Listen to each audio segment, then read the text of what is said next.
Съдът е казал, че Сарафов незаконно пребивава в тези помещения там, които са отредени за главния прокурор на републиката.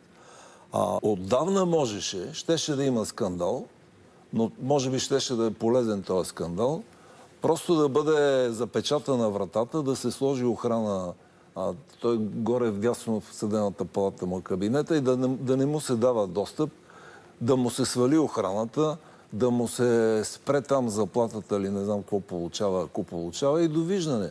И щяха малко да повикат, през това време щяха да дойдат изборите и да сме в днешната ситуация. Вярно, че това е много радикално действие, обаче всъщност нека и зрителите да разберат, защото не всеки е длъжен да се интересува, че той абсолютно незаконно пребивава в кабинета на главния прокурор. Точка.